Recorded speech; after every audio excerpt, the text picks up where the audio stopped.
So welcome to Satsang. Namaste.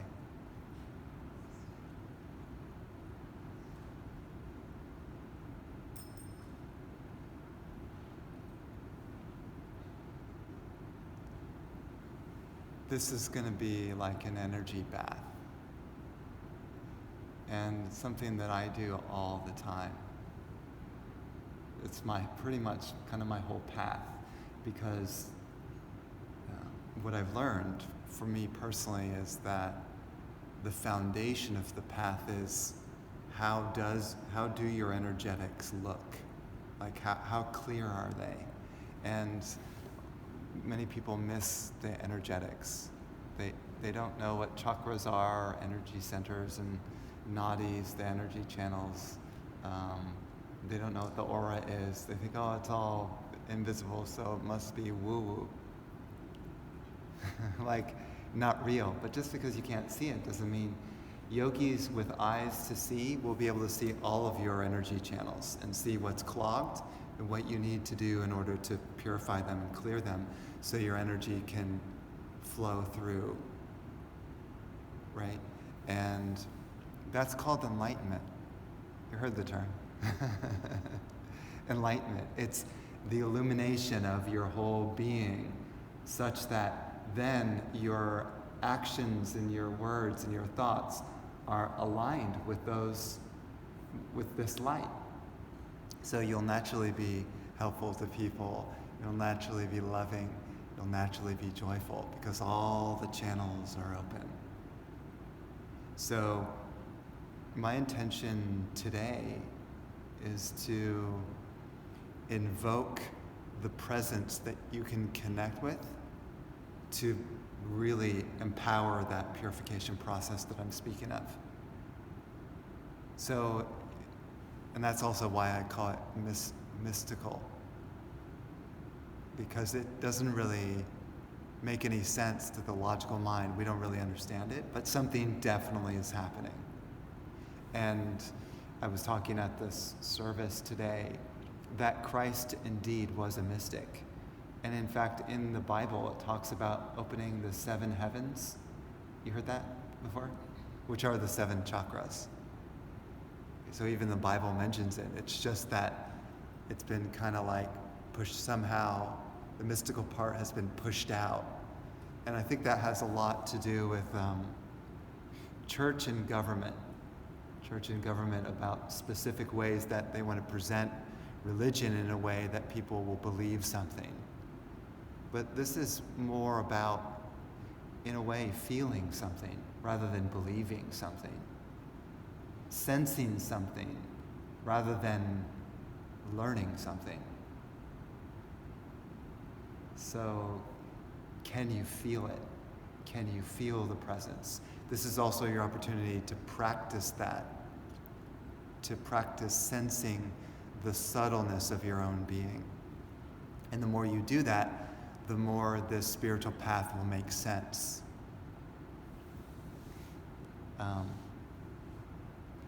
This is a gathering on awakening the heart or awakening love. So you might find that we focus a lot on the heart space or the heart center, the heart chakra. This energy center, which is invisible, can be awakened, it can be opened, energetically speaking. It can be healed through directing the energy there. We did that at the gathering this morning. You remember the mantra. Does anyone remember it? Inanna Rahma, I am love. And you're focusing on your heart and you're developing that energy. So this is the idea.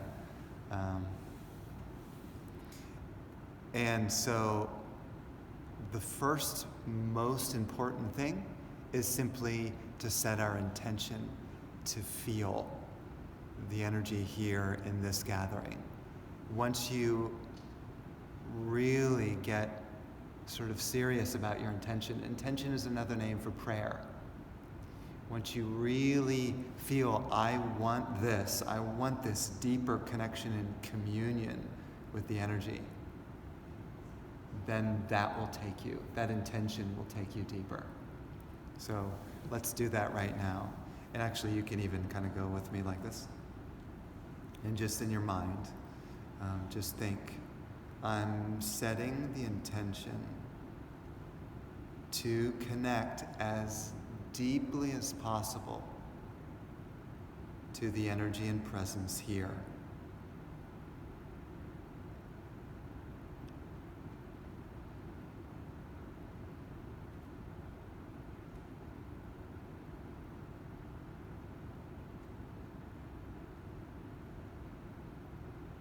And then you can also say, and if you want, you could say this after me aloud. I am open. I allow. I allow. I accept. I surrender.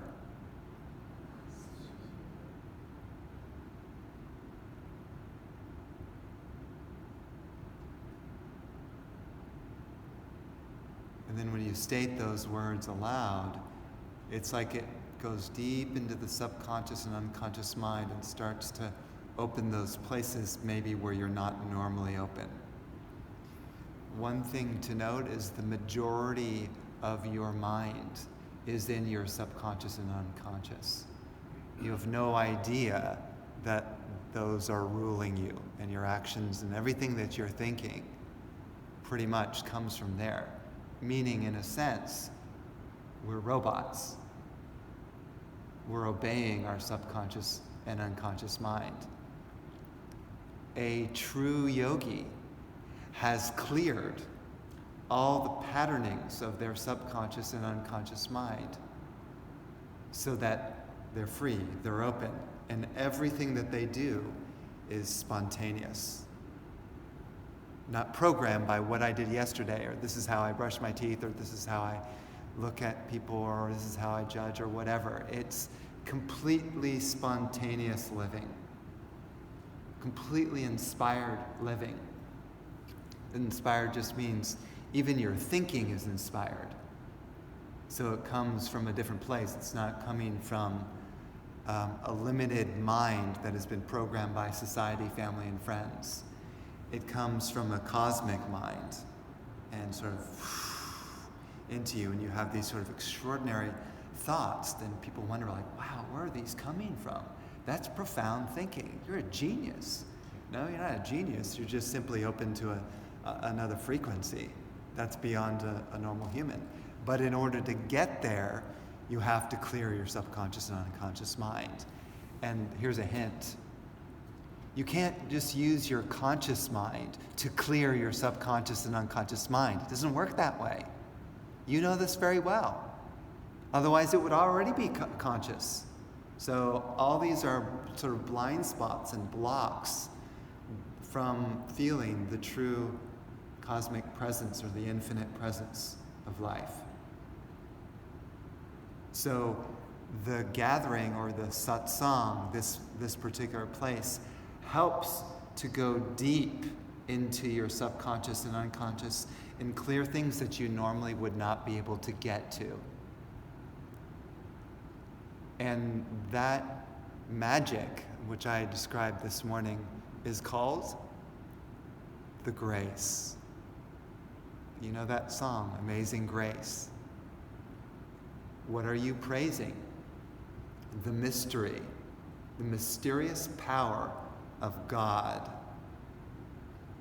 which kind of comes to you and makes miracles happen, and you have no clue why it happened. That's the grace. So in that song, Amazing Grace, he's praising that mysterious energy and power. He has no idea what it is, but he's grateful for that. I bow down to that. And then that's a sort of humility, meaning I don't know how this universe works. So all I can do is bow to the supreme power, which seems to be, I don't know how I was born, how my mind was made, how my emotions were made. I don't know anything. I didn't build my body. Who built it? how is it running? Everything is running like this right now. It's like, this is no clues. All I can do is bow to the mystery. And the moment you bow to the mystery, that is a surrender. That's a humility. And it opens you up to a deeper experience of the grace and the energy and the power. So it seems to be kind of latent, this power. People are definitely not functioning to their full capacity. And so you can maybe take note of some of the things that I present to you. Maybe you can take those home and even use them for yourself to continue to invoke the energy.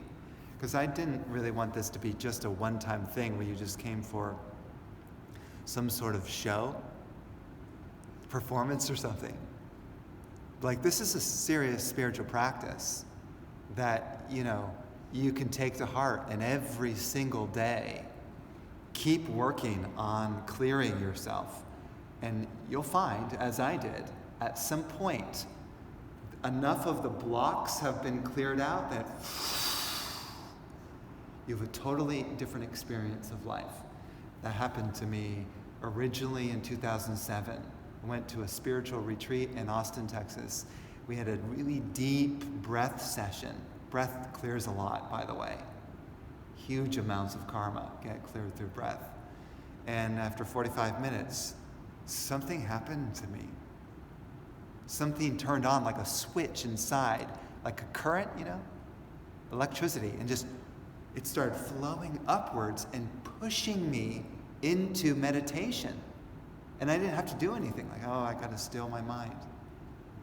But it doesn't work like that.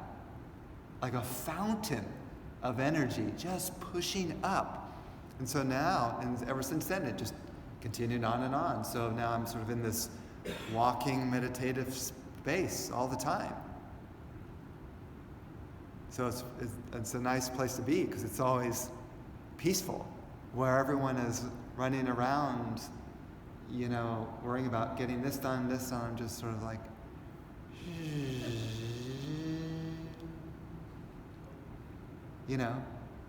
what is everyone rushing around for? And I get just as much done. But my inner experience is different.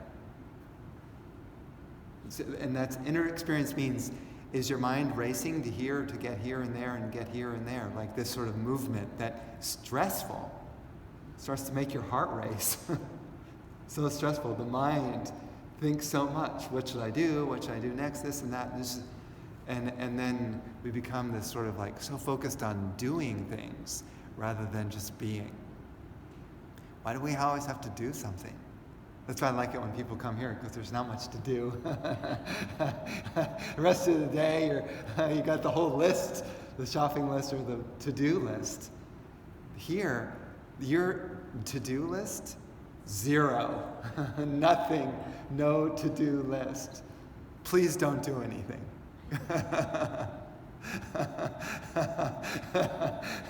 Really, don't. This is a stopping. And then you know what's amazing?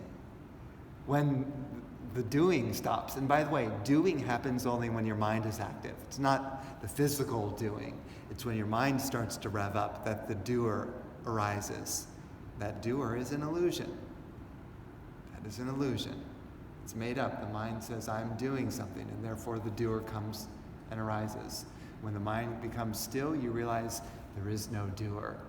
There's only one being that's running the entire cosmos, the great mystery. Some people call it God. Only one doer. You are not the doer. You're not the experiencer. You're not in this body. You're not the you that you think yourself to be. These are sort of deep spiritual concepts, but the results of doing the spiritual work are you have those realizations. My God, there's no one in this body. Everything is being done, and I am not doing anything. Even though the body is going around and completing all these tasks, there's no feeling of someone doing anything. Everything is just being done, and the entire universe is just being done.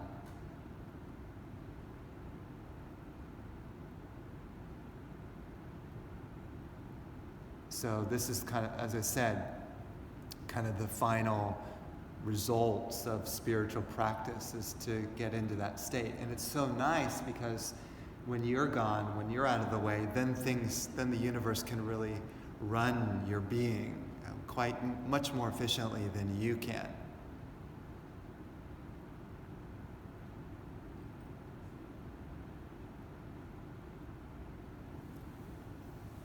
So I'd like to begin an invocation of the presence of love. And you can chant a mantra with me. A mantra is a word of power. It's a key to unlock your hidden potential. You could call it your divine potential. Okay? So, and this mantra you can use anytime. You could be, I don't know, at a grocery store or something and just chanting it and trying to feel the energy of the mantra, trying to feel the invocation. And all day you could do it. Some yogis will do mantra all day because they really want to stay in the energy. They don't want to lose it. Once you lose the feeling of the presence, then you have to kind of like, okay, let me reattune here. So this mantra is, it's in Sanskrit from ancient India, ancient mantra, and it's Anandam Premanandam. So Anandam Premanandam. And we'll sing it together with an intention to feel it, to feel the underlying sort of spiritual transmission.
Take in 3 deep breaths, breathing in the light of that mantra.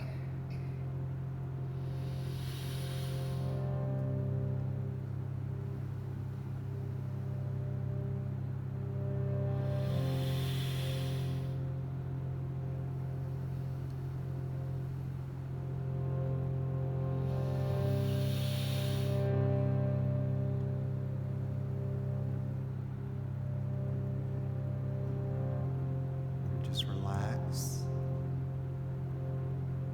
and open.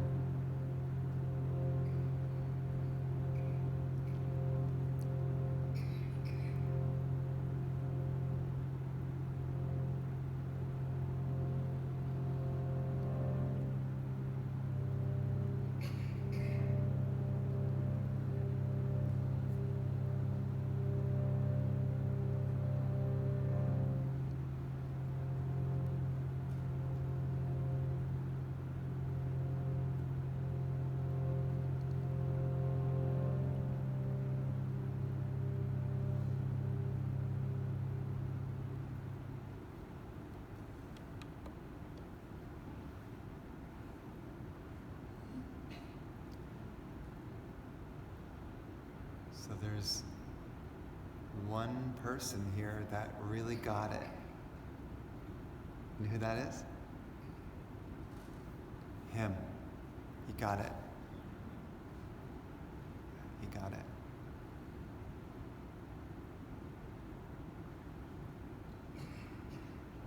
He could feel the meditation. You can even see it. You can feel it from him. He's getting it.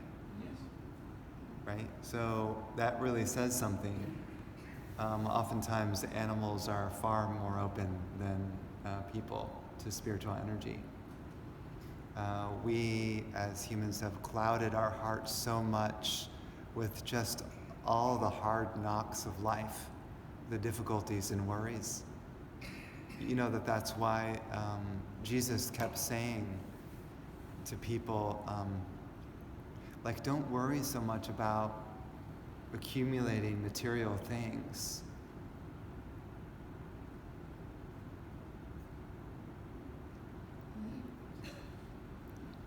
Kind of put your attention, be like the lilies, they're beautifully arrayed. And they didn't toil to get their beautiful color. They just are as they are.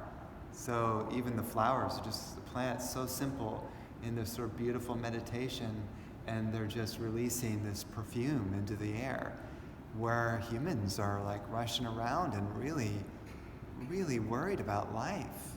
And so how is anyone going to open their heart when there's so much anxiety and worry about getting things done and life in general? And I'm not discounting worry or saying that you shouldn't worry. I'm saying that you can actually take proactive steps to calm yourself. It's okay if you cough, I don't mind. It actually happens all the time in gatherings. People yawn, they cough, they itch, scratch themselves, they get really sort of antsy because the energy pushes out a lot. If you really get this energy, it'll start pushing out all your negative thinking, all your issues, all your heartaches, everything just gets pushed to the surface because remember what I was saying at the beginning, it's mostly subconscious and unconscious. So what happens? You get this arising of this power inside your system, and it pushes it, and you're like, my God, I feel really irritated right now. What is he saying? Love? What is he talking about? I don't want to hear about love. Or, that kind of stuff. Anti-love energies come up. What blocks you from being in the heart? People who have been betrayed, who have been attacked, verbally abused, people who are trained to feel guilty, people who have grown up with really harsh parents. Oftentimes people who grow up with really harsh parents can have that harshness lodged in their heart, and so they have trouble opening to love towards anyone, including their own children. And then this sort of pattern gets passed on generation to generation to generation. So I said to myself, I'm stopping that pattern right now. any of the things that passed on to me from I'm stopping this, it's done. And so I've been working hard on clearing, an intense clearing process that maybe is not for everyone, because you have to be willing to face yourself, your stuff, and go deep and reflect. I'll give you an example. So I'm really aware of my mind's judgments towards people, very aware.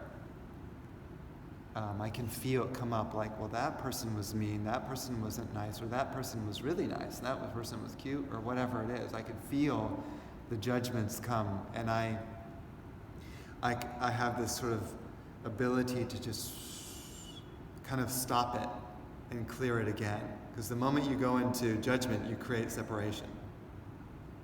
Here we're trying to find unity. That's why they call it the unity of Dallas, right? We're trying to experience unity. And if there's judgment of you're this and you're that and you're mean or you're nice, you're not experiencing unity. You're experiencing me and you, and you're something that I don't like or I do like. That's not a unification. So, and the only thing that creates lack of unity is the mind's opinion or thoughts about something. And that gets you out of that experience of, and direct experience of everything as one. I'm saying direct, your living reality.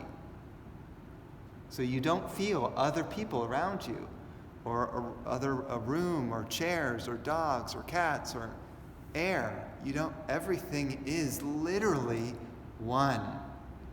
That's real unity. Can you imagine?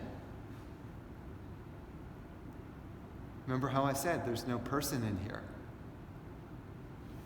There's this funny story about a monk who really was practicing his meditation, like in a cave even, somewhere, I think it was like in the Himalayas or something. Really serious, I'm going to meditate and become totally peaceful. And after some years of meditating in his cave, he goes out and he's walking and he gets to this like nice lake, and then there's this empty boat. He's like, oh, that would be a nice place to go and just like float on the water and do some more meditation. So he goes into the boat and he starts floating out there, and he's like, right? Thinking of practically he's the only one on the lake. And then suddenly, boom, bump. What was that? And he starts getting really angry inside, like, this is a big lake. There's enough room for everyone on this lake.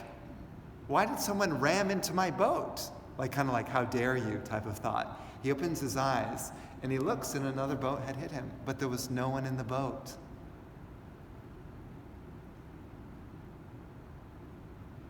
And then he had, of course, this epiphany. Every one of his reactions and thoughts and ideas about life are an illusion. That was his epiphany. That was enough. And that was kind of his illumination.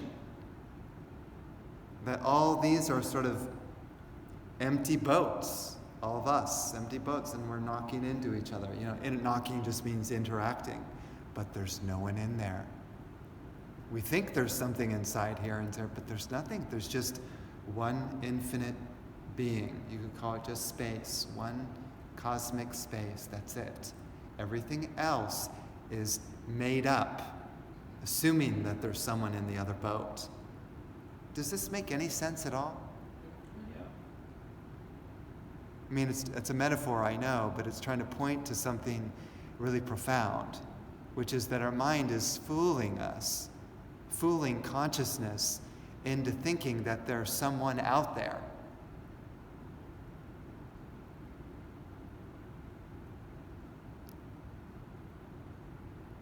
So the mind creates. In Sanskrit, they call it Maya. This is such an interesting concept. Maya, the illusion of the mind that has been programmed to see reality in a certain way based upon how it's been trained according to society, genetics, and all that stuff. And so it says, oh, that must be a person because that's what my mom said you were, so that must be what you are. And therefore the label goes. And so there's this subtle mind veil, or like a superimposition of the mind onto the entire universe. That's totally made up, right? Every label that we ever thought of was given to us by someone that says that that's a tree, that's a bird, that's a sky. All of that, right? All of that was training in school, from parents, from family, friends, everything. What if all of that was gone? All the labels, all the thoughts. Where would you be and who would you be?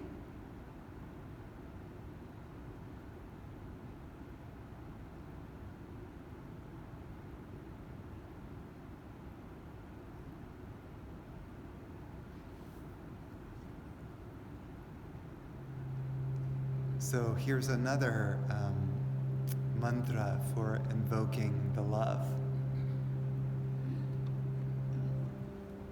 And in Sanskrit, it's a good word to memorize. The word for love is prema. P-R-E-M-A. Prema. P-R-E-M-A. Really great word to know. In fact, you could just say the word prema, prema, prema, and already you can feel like the shift. There's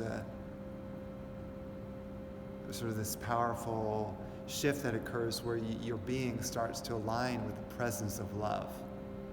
Just one word. We're going to extend it a little. Purnam Premam Anandam is the mantra. Purnam Premam Saranam. Purnam Premam Anandam. Sorry, I was forgetting the third word. Anandam. So Purnam means wholeness, completeness. Prema means love, divine love. And Anandam means bliss. When the heart is opened and the love arises within you, your bliss will be so strong that it doesn't matter how difficult life is, or who does what to you, who hurts you, who attacks you. Your happiness is through the roof. It won't be impacted by the outside world. You become immune to the hard knocks of life. Pretty much that's kind of what we're seeking. We don't want to be butted around anymore. And the cause of the butting is our mind. It's not someone out there. All the reactions that happen within us. Someone doesn't make you feel mad at them. You choose to become mad at them. Isn't that so? You choose, your choice. Even you bump your head against a cabinet and you get mad at the cabinet. The cabinet's not even alive and you're mad at it. How dare you? Stand right there. You should have moved out of the way.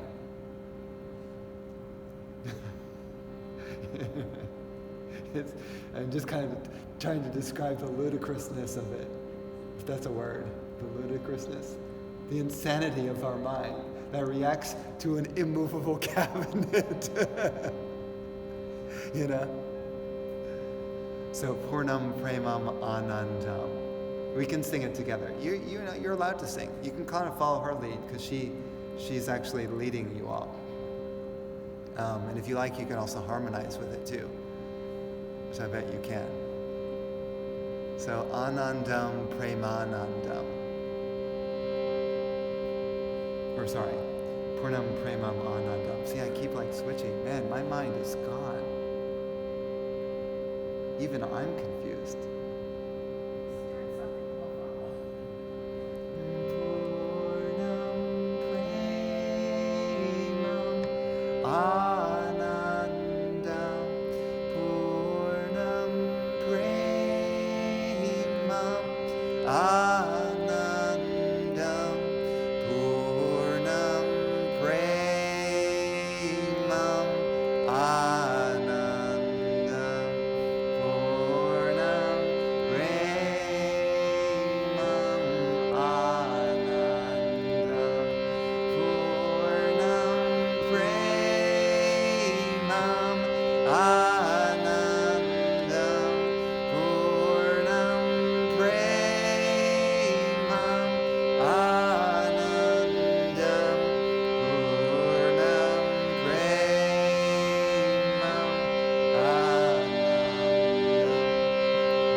So shall I show you a way to move your energy into the heart?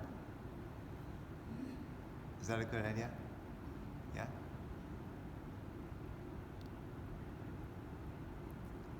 Very easy way. A lot of times, people have their attention focused on earth consciousness, the root. Some people call it the root chakra or the root center at the very bottom of the spine. That is a symbol of consciousness, earth consciousness. I am a human on a planet and I need to survive. That's majority of people are living in that state. At least at this time, at this age, in an iron age. One could say a kind of darker age. So therefore people act according to survival. It's kind of a man versus, or human versus human. Let's compete for resources and have wars and fight over it. That's pretty much kind of the attitude. So you can break out of that consciousness at the root and move that energy that is stuck there to the heart. That's what I want to show you. Does that sound like a good idea? It's so easy to do. So easy. So imagine light at the very bottom of your spine. Imagine just like a globe of pure light. The very bottom of the spine. Just glowing in the root center. And as that light is glowing there, it's beginning to clear that energy center. So that center becomes more purified as we visualize the white light there. And just try to feel it.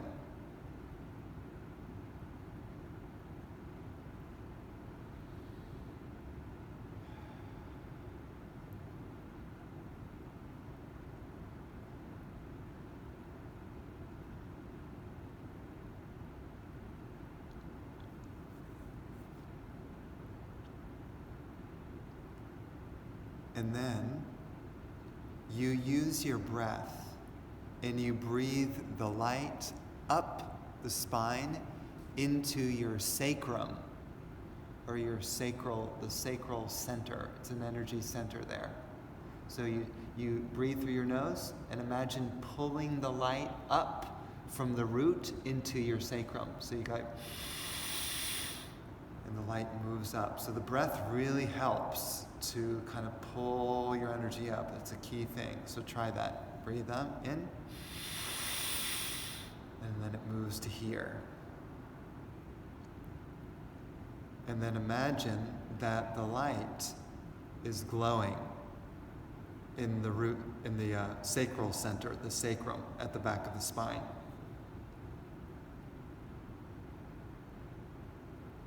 And as it's glowing, it's clearing that energy center of all insecurities, fears.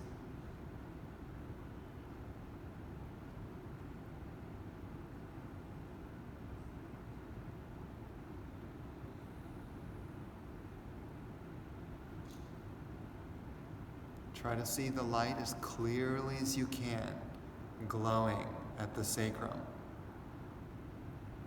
clearing all darkness.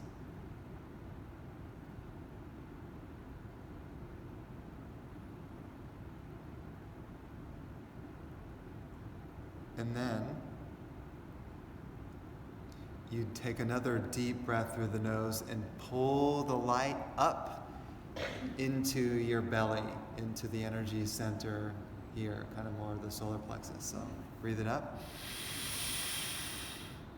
And then it enters into that energy center at the back of the spine.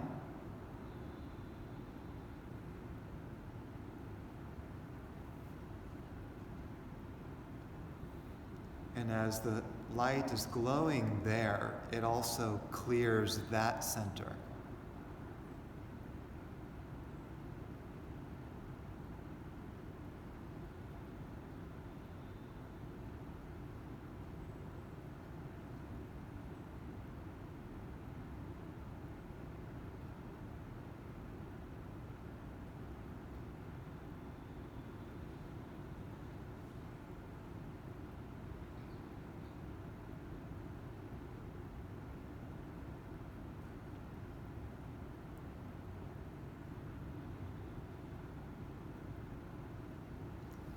And then breathe the light up from the solar plexus area into the heart center. So breathe in. Imagine the light is moving up into the heart, and as it is established there, that center also becomes purified and filled with that pure light.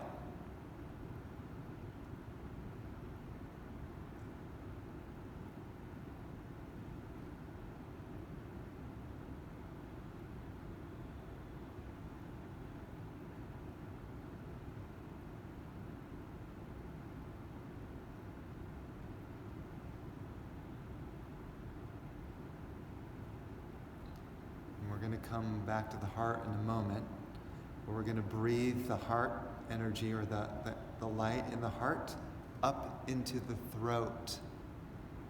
So take a deep breath and move the light up into the throat. And imagine as the light enters into the throat, that center becomes purified.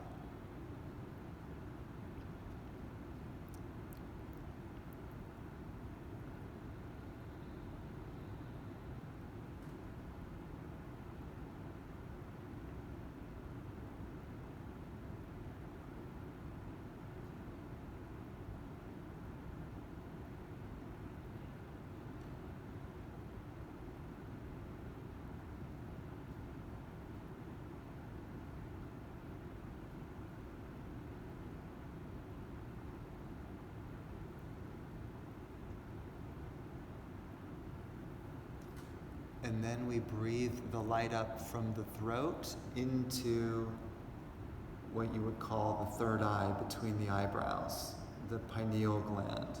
So deep breath in, moving the light up. Imagine it now enters into the third eye in the brain, right there. And as it's glowing there, it clears that center.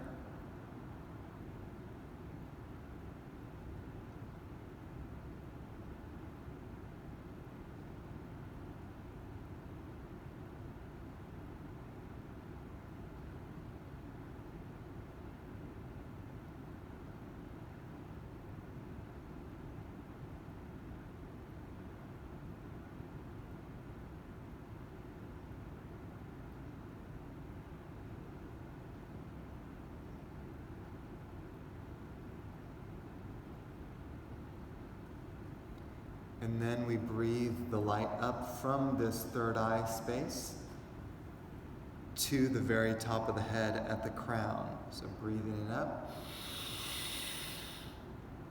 And now it moves to the top of the head and begins to purify, cleanse, and clear this center.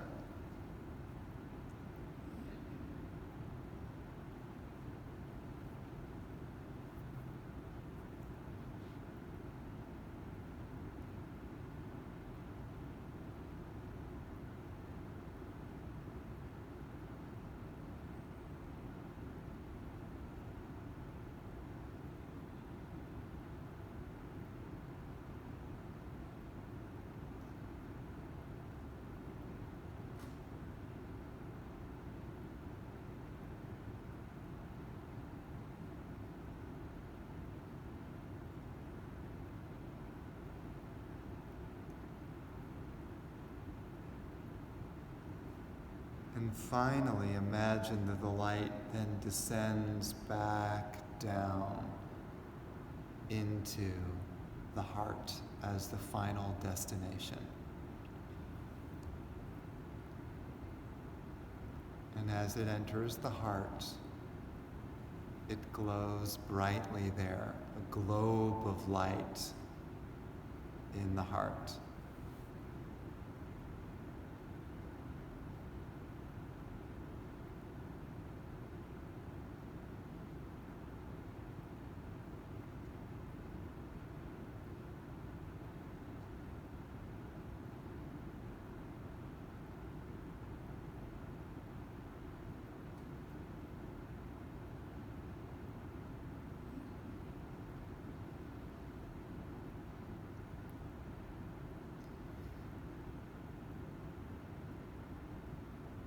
can think of someone who you know in your life who is in need of healing right now.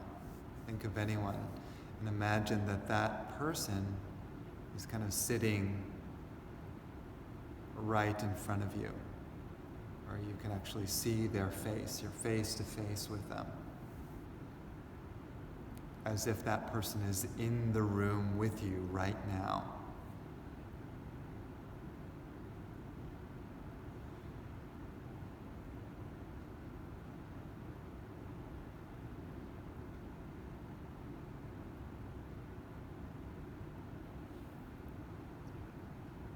And then we cup our hands in front of our heart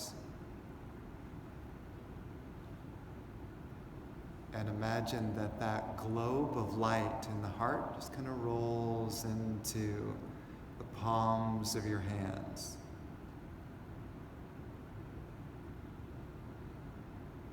Now you're holding that divine light.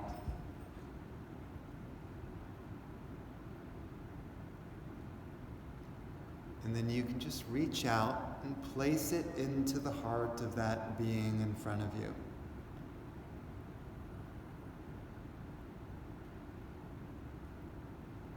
You can relax and notice how the light enters into their chest and begins to glow and expand through their whole body, healing that person. And you may notice the expression of that person's face as the light spreads through them.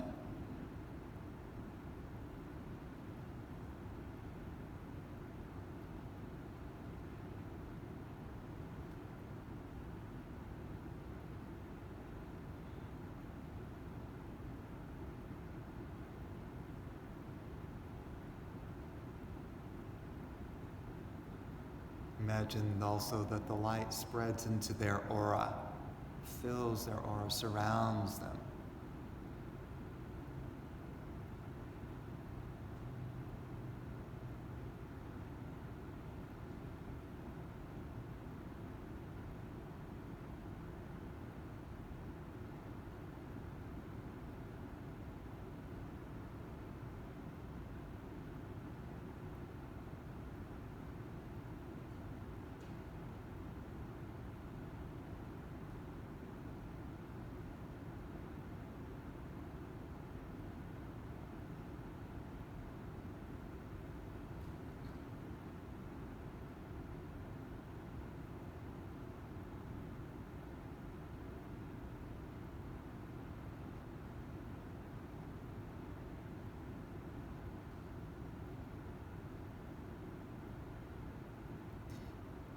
And then in your mind, you can say to that person, "What message do you have for me?"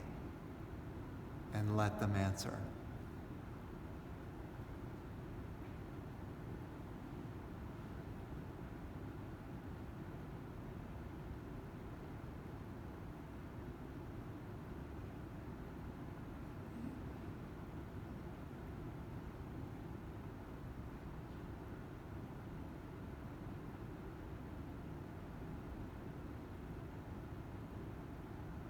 And then just thanking that person for being here.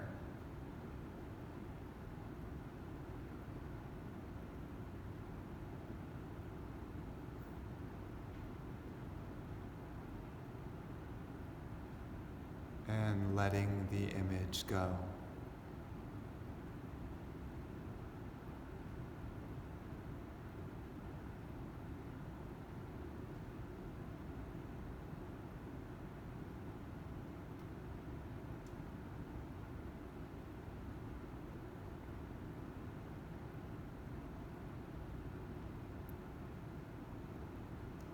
And coming back to our seat in the room, we can open our eyes.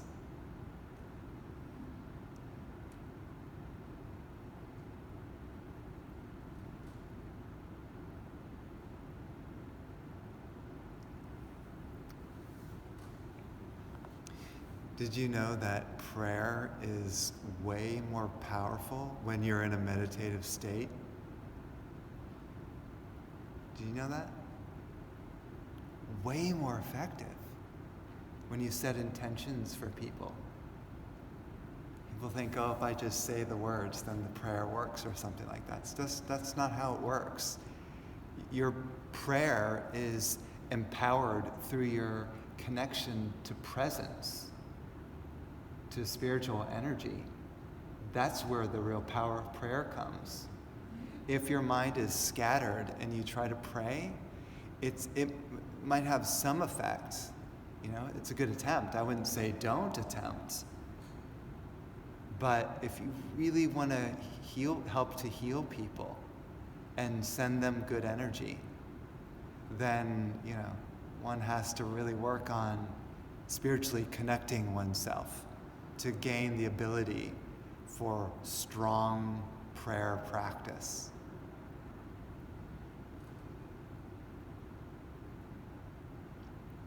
And, regarding spiritual practice and prayer, for me, it's kind of taken a discipline to do that. You know why? Because there have been many days where my mind is too lazy. I don't want to do it. I don't have time. All the excuses. So here's what usually happens. I have all these things to do, so maybe I'll do my practices when I get back, when I have time. Do you think that the practice is really ever going to happen? So, my suggestion, if you really want to break through that, is make the prayer or make the practice as a priority before you do anything. Why? Because that sets the tone for the rest of your day anyway. And things will go a lot more smoothly and a lot faster, and you'll save a lot more time anyway, because you'll be peaceful throughout the day. A peaceful person is highly concentrated. If they were taking a test, they'd get that test done quick, faster than anyone else, because their mind isn't distracted towards all these other thoughts. They can put their whole mind power on just solving the problem on the test. It's another benefit of doing spiritual practice and meditation. You get a strongly concentrated mind. You can complete tasks way faster than a normal human being can. Your mind is not scattered. Concentration requires, can I aim at this thing and do it and not think about anything else? And who practices concentration? They should have a concentration class in school, like when kids are young. That would be something. But that's not taught. So then what people have, like, I don't know, what do they call it? ADD? Yeah. So hard for them even to pay attention to the teacher, let alone try to meditate. So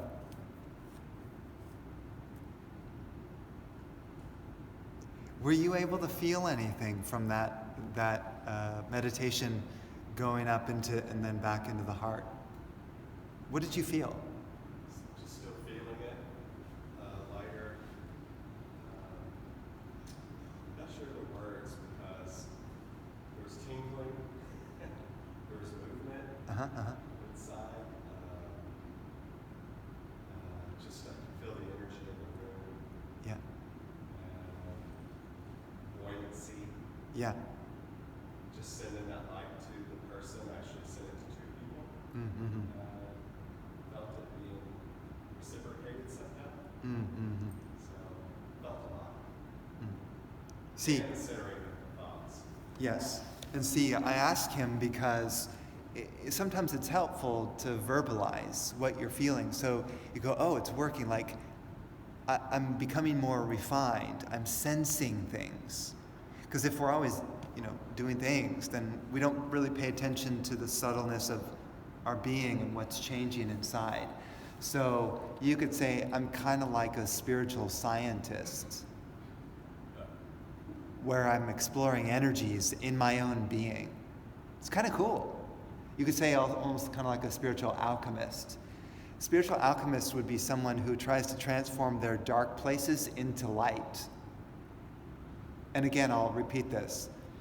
I'm saying most and not everyone, but most human beings, all their energy centers and energy channels are clogged with darkness, with some energy: grief, sadness, despair, boredom, laziness, procrastination, you name it, whatever those energies are, they clog the entire system.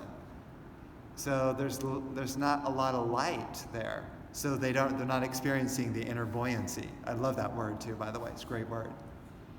So we really have to make some attempt to start clearing these things, because we'll be way more effective in life. Whatever you do, I don't even care what you do. If you're a speaker, or you're a carpenter, or a mechanic, or whatever. If you're a mechanic, you'll be a superior mechanic. Why? Because when you take a wrench and you're turning the bolt or whatever, you're totally focused, almost like you're one with the wrench and the bolt. So you get it done very effectively, all your tasks, because of your powerful concentration. So that's helpful. So this isn't just about, I joke about the woo-woo concepts of just floating into heaven and then just disappearing or something.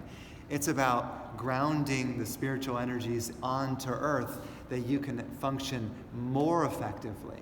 So that's a reason to make the spiritual practices your priority, especially in the morning when you first wake up. And ideally, so here, if you want a fast practice, because people are in the fast track, they're like fast food, fast cars, fast women, I don't know. Whatever it is, fast. So here's something fast. Breathe the energy up from the root into the heart. So you just imagine light from and just the breath alone, right? So imagine the light here and just breathe it like this. So I take a deep breath through my nose and pull it up. Then I breathe out, but I'm keeping the light there. Right? And then I do it again. So I breathe the light from the bottom of the spine up. So you can try it. And you can even if you use your hand, it's actually even more effective, because you're concentrating on where the energy is. This is about pointing your attention. If your mind is like this out here, you're not getting the point. You need to focus. So here like this, you go. Try it again. We'll push the energy up again. Each time you're feeling the heart more.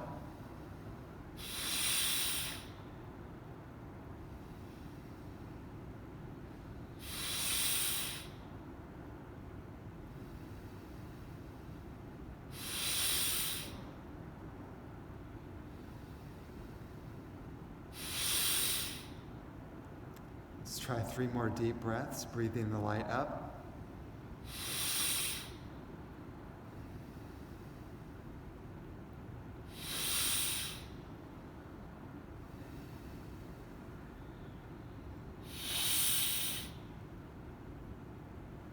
And then just relax.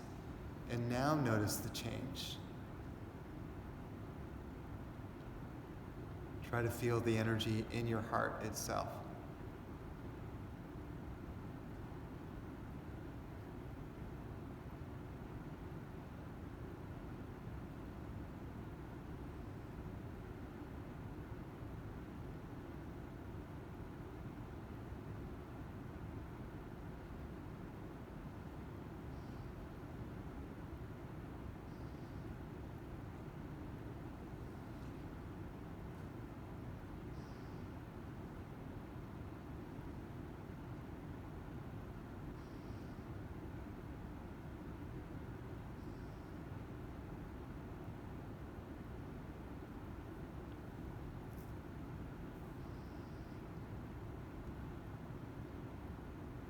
And so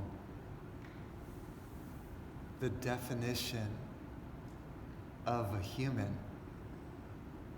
at least one definition, like I know is the primary definition of becoming a human, is living in the heart.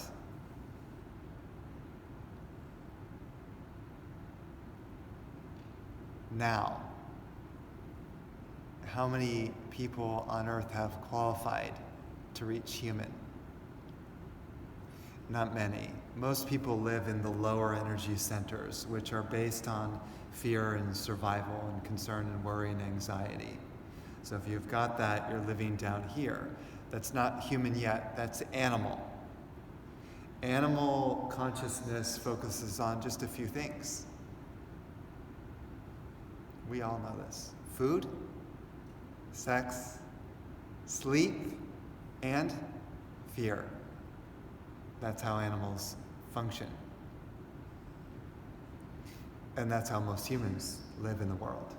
So they haven't quite reached the heart yet, so they haven't actually become human. So the idea is to transform our our animal consciousness into human consciousness, to reach the human stage. Okay? So then once you reach the human stage, you're living in the heart, what happens? Sharing and caring. You naturally share and care with your neighbors.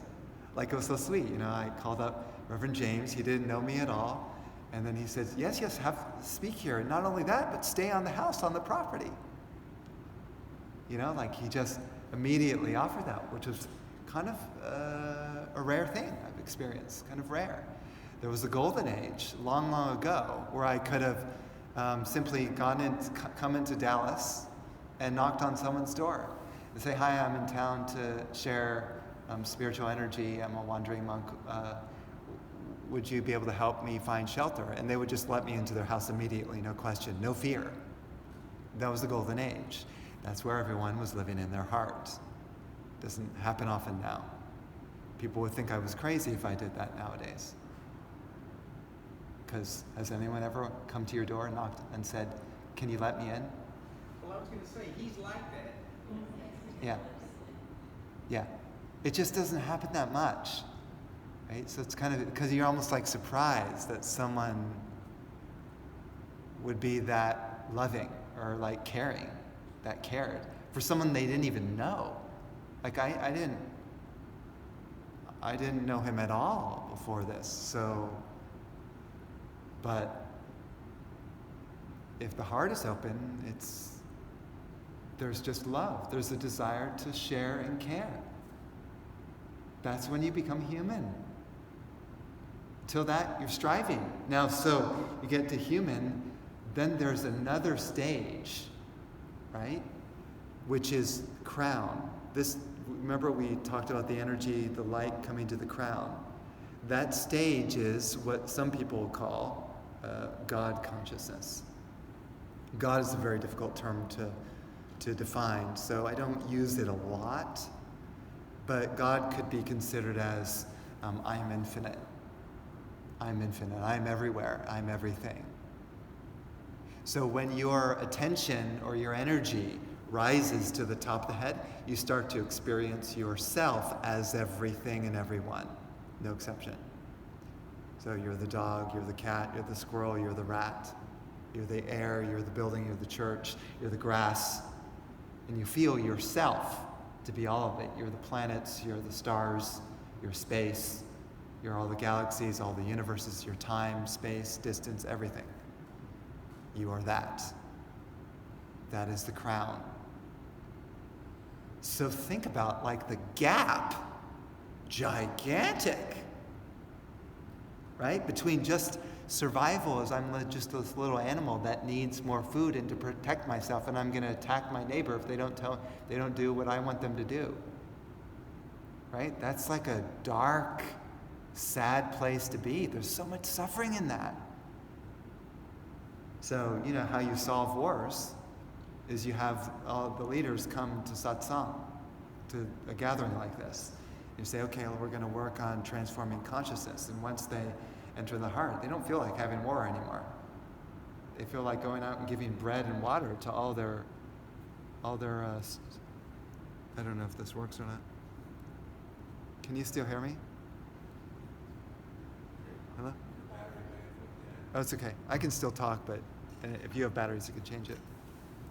So my point is that things like war and starvation and sort of basic problems that we have wouldn't occur if your energy rose to the heart, if you activated this energy center.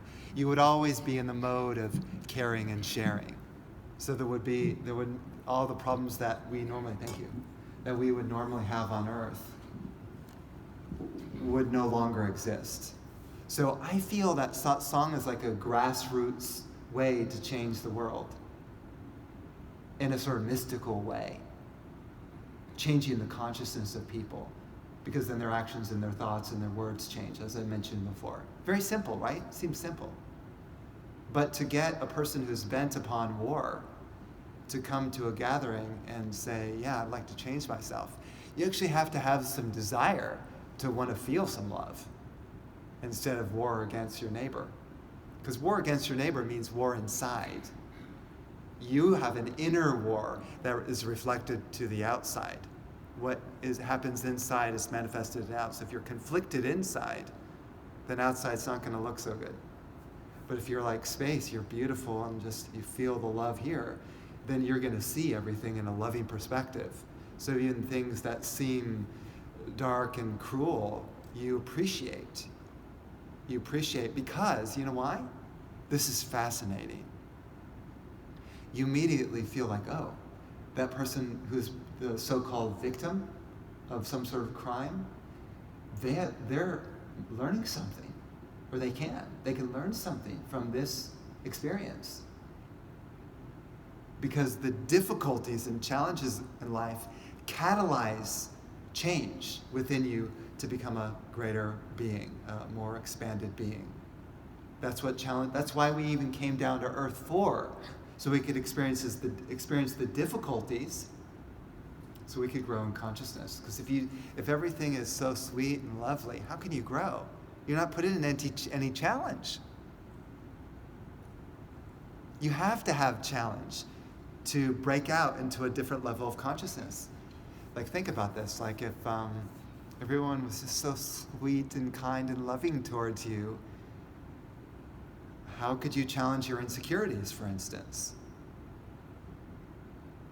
I need the person who's like, throwing a tomato at me or something, or saying, that's all nonsense, because then it might activate my insecurities. Oh God, what they think of me. And then I have to process what that is so I can become more confident, more aware, more, So I need the challenges. One of the great benefits of being like a monk is like, you never know. You go from house to house and you meet all kinds of personalities and get into all kinds of situations. There's no stable comfort zone that I could get into. Because once you get into the comfort zone, no more growth. And some people strive their whole life to get into a comfort zone so that they can retire and then go on vacations and have a happy life. This is not the point, to go on to like have a bucket list of vacations that you go on. I'm going to go to Hawaii and Jamaica and the Poconos or something. I don't know where people go. This is not the point.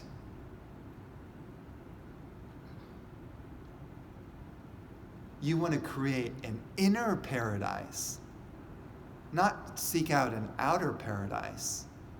Everyone goes for outer paradise to feel more comfortable. How about an inner exploration of your being and a rooting out of all the darkness so that you can feel more alive? You'll find as that happens, you won't need to go on vacation anywhere. You will be so content with yourself.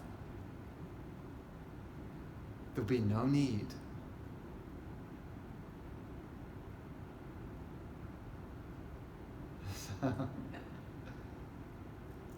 Yeah. And this has been proven too. Some yogis sit in the caves of the Himalayas for like 14 years, and they are so radiantly happy just communing with the beloved inside. They don't need anyone or anything else. They don't get lonely. They don't need food. They don't need water. They're just in endless bliss. And they're like an antenna, like a radio bliss where they're just sending out signals to the world. They don't have to go anywhere, but their vibration is impacting everyone.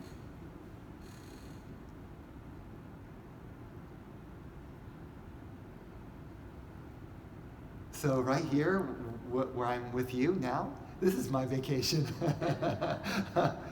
This is the best. For me, personally, this is the best. I wouldn't want to be anywhere else.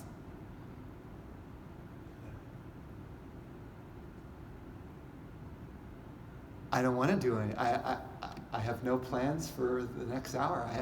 I don't want anything.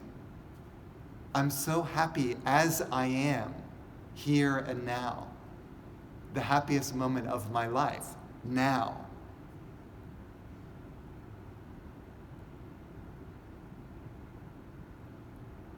And in that timeless space, so much joy naturally expressed. And it's timeless.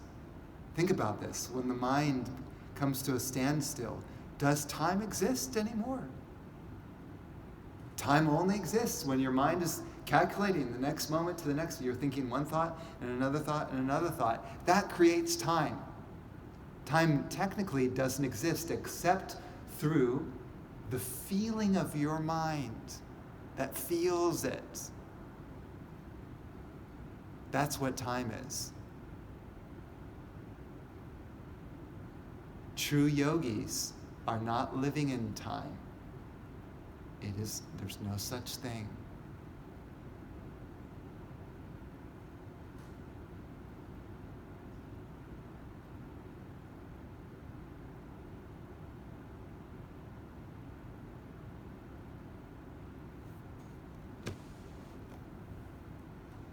So let's just chant one more mantra together, and then we'll conclude about that. Oh, in the microphone. The microphone is working? Do you want me to talk a little bit about where I am around Wednesday? Wednesday, yeah. Maybe after I conclude, then we'll talk about Wednesday, yeah. So, and one thing I just want to say is I appreciate you taking the time to come and be a part of this. This is really, it makes it special because number one is you're making a statement to your own soul. I mean, that's really deep. You're making a statement to your own soul that you love yourself enough, that you care to give attention to that which is most important. Your own inner being, your own true self, that you spent the time wanting to look, to go deeper, to awaken. That's amazing. And then number two is that we all get together as a group. Makes it way more powerful than if it was just me and Reverend James. Which, by the way, that's happened before. One person comes, let's do it. That's happened before. So,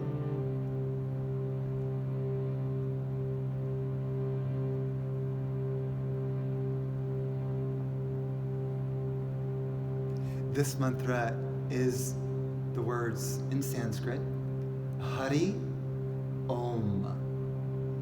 So it's Hari, you say it back there. Om. There you go. She's getting her voice. So you can sing it that loud too. I can hear you.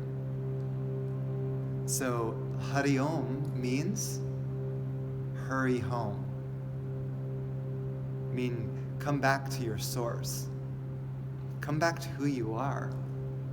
You've been walking through many, many lifetimes for eternity, sort of in this consciousness of like not knowing who you are. This is the time to break out of that, to realize yourself. That's what Hari Om is. Hurry home. Hurry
this final mantras wash over you.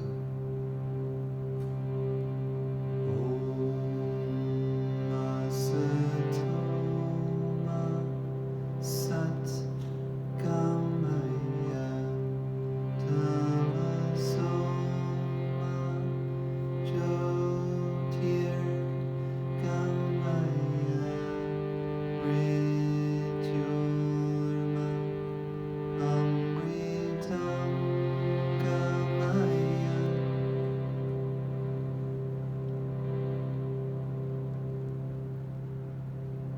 Guru Brahma Guru Vishnu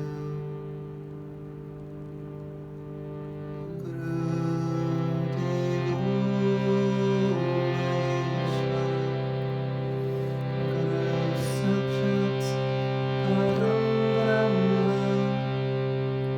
Tasmai Shri Gurave Namah.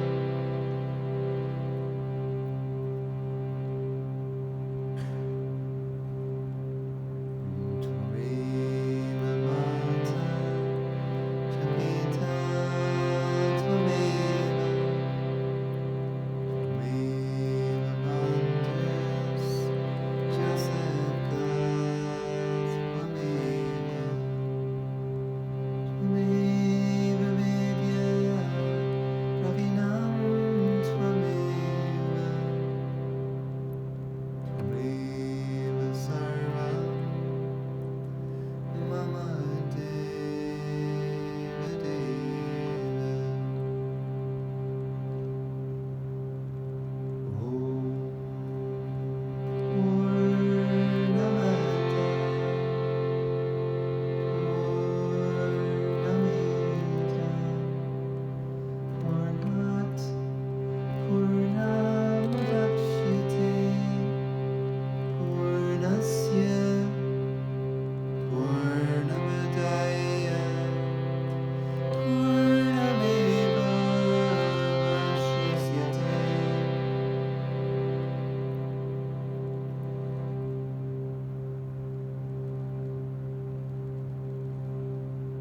Now we place our hands in prayer position in front of our heart, and we'll chant together the mantra Om Shanti Shanti Shanti, sending peace to all beings in this world.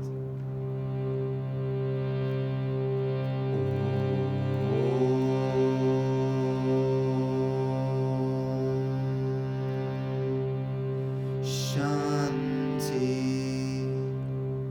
Shanti, Shanti.